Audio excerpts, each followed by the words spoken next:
Thank you so much, Mr. President. Thank you. Thank you for everything. Dear colleagues, first of all, I would like to thank President Trump for a great meeting at this amazing place in his home in Mar-a-Lago.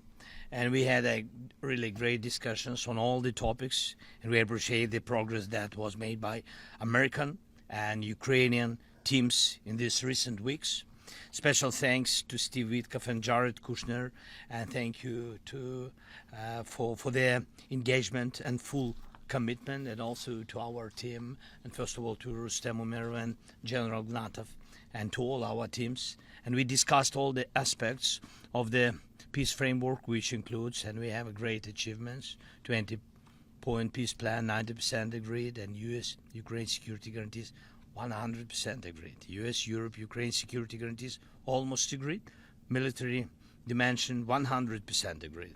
Prosperity plan being finalized, and we also discussed the sequencing of the following actions. And we agree that security guarantees is the key milestone in achieving lasting peace, and our teams will continue working on all aspects. We also had a joint productive call with European leaders, like President Trump said already, and a lot of leaders, including NATO and EU.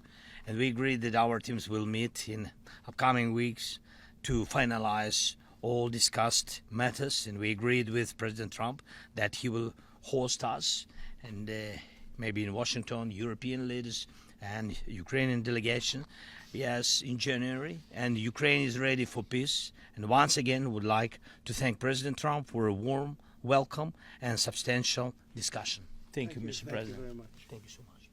In your mind, sir, what are the thorniest issues still unresolved after the? Well, I think the land you're talking about. Some of that land has been taken. Some of that land is maybe up for grabs, but it may be taken over the next period of a number of months. And you're better off making a deal now. Look, let me tell you, they have been very brave. They fought very hard and continue to fight very hard and do tremendous damage. But Russia would like to see it end, and Ukraine would like to see it. And I think it's time to end.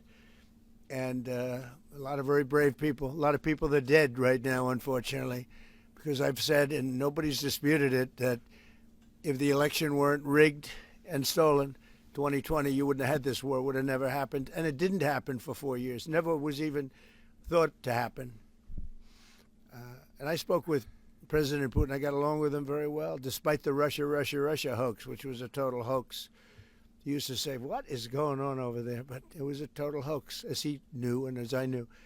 But I spoke to him, and we'd talk about Ukraine. I've said it before. It was the apple of his eye, but he wasn't going to do anything about it. He didn't do anything about it until I was gone, and then a lot of really bad statements were made by people, by a lot of people, I guess, but by a certain president that we had who was a disaster.